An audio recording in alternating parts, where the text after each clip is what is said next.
Got head coach Tad Boyle, Ben got Dak, Trevor Baskin. What we're going to do is we'll have coach start with an opening statement. We'll open it up for questions for the players. We'll let the players go, and then you can continue with coach. So, coach, if you please start with an opening statement, we'll go to players. Yeah, I mean, it's I sound like a broken record here the last 5 games, but really, really disappointing. Drop our 3rd game at home, thinking that we lost 1 in this building the entire season last year. So. And now we've lost 3, and all winnable games that we weren't good enough to win. And I told the team, I told radio, I feel like this is the poorest coach team in America. That's how I feel. Because the stuff that we talk about in practice, the stuff we talk about in huddles, it doesn't translate to the games for whatever reason. And maybe they're tuning me out. I don't know, but I'm not getting through to them, which is really frustrating. So, and we had a chance to win this game tonight. We didn't get it done. So, what are you going to do?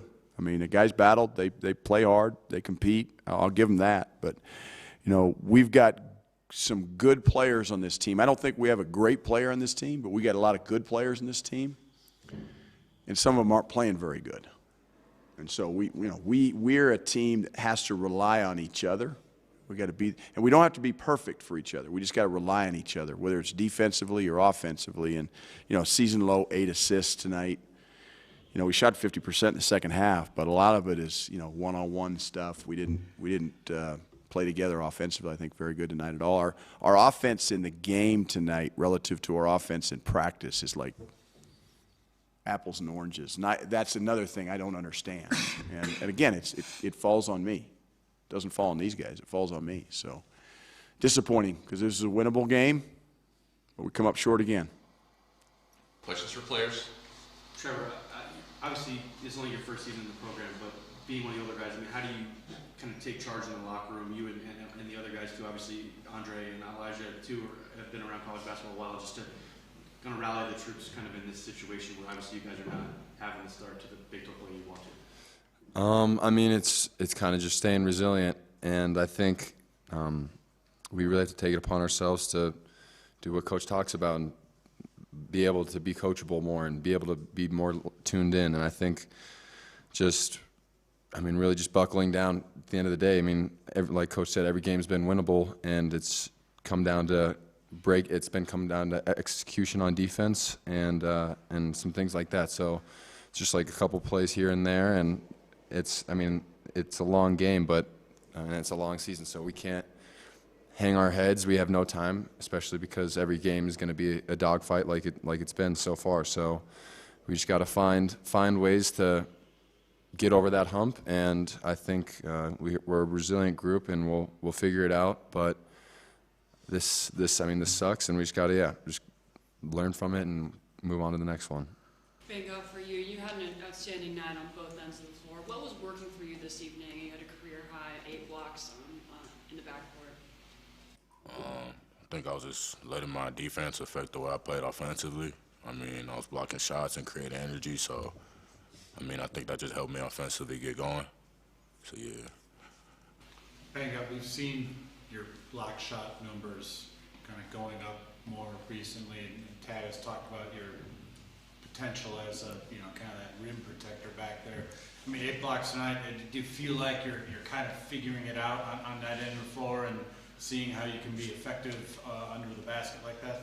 I think I'm improving for sure, but we just got to keep getting better every day. So yeah, but I definitely feel like I'm getting better defensively. Bang, how did you prepare for this game, knowing that Elijah was questionable entering this game? I just had to lock in more into the game plan, knowing I was going to play a little bit more. I knew I was going to have to play more minutes too as well, so I had to make the most of my minutes and play hard. And yeah, that's really all. I just came in with an attack mindset. For Trevor, kind of midway through the second half, you guys went on a nice run, took the lead there for a minute. Just what was working well for you guys during that period? It was what Coach preaches every day in practice: getting stops, rebounding the ball, and getting out and running. So just playing Colorado basketball, and I think it relieved a little bit of the pressure and allowed us to pull out in front for a second. And it was, yeah, I just wish we could have sustained that for a little more and a little longer. Trevor, you guys have been a pretty good free throw shooting team coming into the season, or coming into this game. I mean, when Julian misses the front end one-on-one, and Andre, who's a good shooter as well, misses three, I mean, kind of what's your message to those guys, knowing what they can do and just kind of in moments like that?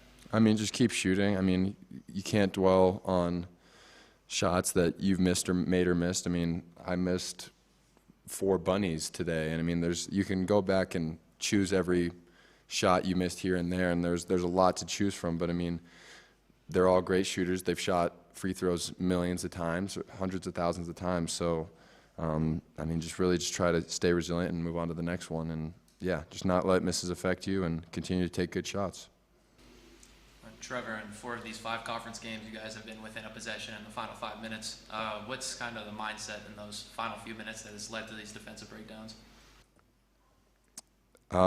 If I could tell you, I would be able to. If I knew, I would be able to help you. I mean, I think it's just mental focus that we have to do a better job of being able to take pride on being in the right position, being aware of all the situations, and being aware of just your job and being in help side and being in shell defense. But yeah, it just seems like a breakdown here, a breakdown there in every game that's kind of hurting us in the stretches, and it just comes down to discipline.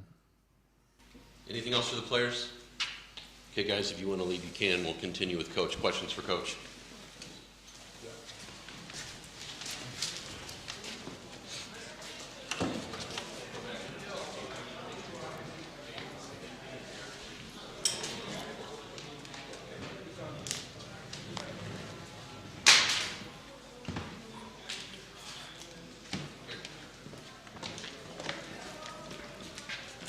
Coach, in most of these games, you've been right there at crunch time, 3-4 minutes left, either with a slight lead or neck and neck, and it's been the opposition that out-executes down the stretch.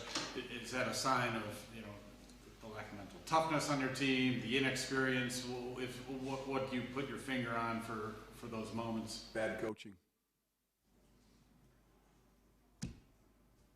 Your team doesn't execute down the stretch, it's on you. Can't get a stop down the stretch, it's on you. Can't get a great shot. All I want is great shots for our team. Now, I can't make the shots for them, but we got to get great shots. And in order to win games down the stretch, you have to have players that make plays. Or I got to do a better job of crafting, some stuff offensively for them, and have them more sound defensively where we're not breaking down. And because when you break down in this league, you're going to pay for it. And that's what our guys doing. They say, "Oh, Coach, wasn't my man that scored."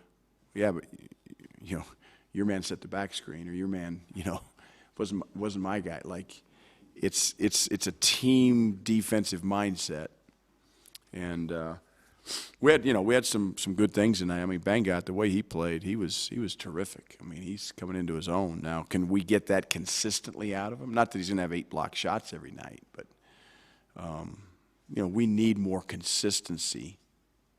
And right now with this team, the inconsistency. I mean, just look, coming into the game, we're the second best free throw shooting team in the league. Cincinnati's one of the worst. They make their free throws down the stretch. We don't. So you have to make plays. You have to execute down the stretch, and when your team doesn't, it's on you. You mentioned consistency. We've seen Julian Hammond have these 20-point games and up and down. When you are with him in practice, how do you try to garner that consistency and get that product on game day? Well, I think Julian, probably of all of our guys, has been our most consistent throughout the season up until this point. Now, in Big 12 play, guess what? People know he's our leading scorer. So what does that mean? He's going to get the best defender on him, and they're going to hound him. They're going to try to take away what he does. And so now Julian's got to become a distributor and a guy that makes passes and finds his teammates open. and gets his assist numbers up. And I think he's had some games where he's had some great assist-to-turnover ratios, and he's had some games where it's been very average, and he's had some games where it's been really poor. And so that inconsistency, in that part of his game is really plagued him. Now he's been a good shooter for us, and he's a good scorer. I want him to be aggressive, but sometimes you got to take what the game gives you. And I go back to some of the great point guards we've had here. Whether it was KJ Simpson or McKinley Wright, Spencer Dinwiddie, Derek White, you name it. Like, they're not going to get 20 every night. So Julian's not going to get 20 points for us every single night. But there's nights we may need him to get 20. But there's other nights we don't need him to get 20, but he's got to get his teammates involved, and get the ball inside or hit pocket passes and pick and rolls and make those plays. So I'm pleased with the way Julian's played this year, his senior year. But tonight wasn't one of his better nights. And it wasn't one of a lot of our players' better nights tonight. We've got good players who are not playing good right now. And Bangot played great tonight. I can't think of another guy that did. Good moments. Sebastian Rancic did some really, really good things, I thought, was really aggressive. Trevor did some good things. We've got guys that do good things, but they do them in spots. They don't do them consistently. And look, we missed a lot of easy shots tonight, especially in that first half. But even in the second half. And we shot 50% in the second half. I mean,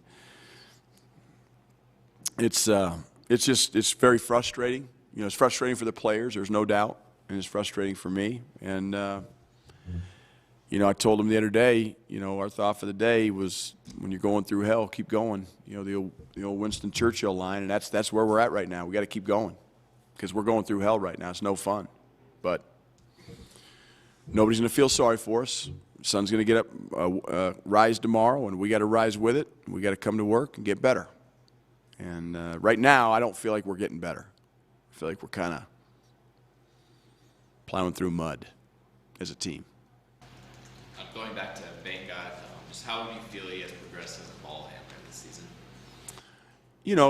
Well, as long as he doesn't over dribble, I think Bangot's got to be an efficient ball handler. He can dribble for a guy his size, but when he starts playing with it and trying to shake and shimmy, and bad things are going to happen.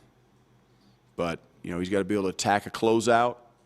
He's got to be able to just be efficient with his dribbles, and Bangot should never use more than 2 to 3 dribbles in any one move. And sometimes he over dribbles the ball a little bit, like a lot of our guys do.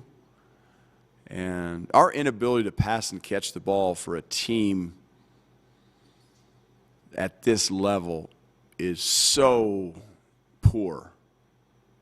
It's mind-boggling to me. And it's something that we've worked on, we'll continue to work on. And, teams in this league pressure you. So when they pressure you, again, we have 15 tonight. We're 16th out of 16 teams in the Big 12, in Big 12 games in turnover margin. Guess what? We're 16th in the standings, too. So until we get that turnovers figured out, it's going to, we might win some of these close ones, but we're going to be in a bunch of them. You mentioned practice not carrying over into games, particularly offensively. Is this like a first for you in terms of that, or is it? No. There's been a lot of teams we've had that are like that. Now, not good teams, not the good teams we've had. We've had some mediocre teams here, some teams that have kind of gone up and down, and it's come and gone. But this team's been a good practice team. They're a competitive group. I can count on one hand the number of bad practices we've had this year, and I've have a couple fingers left. Like, we haven't had a lot of bad practices. So I credit them for that, but the carryover from the practices of the games is what I'm really disappointed in. And Coach,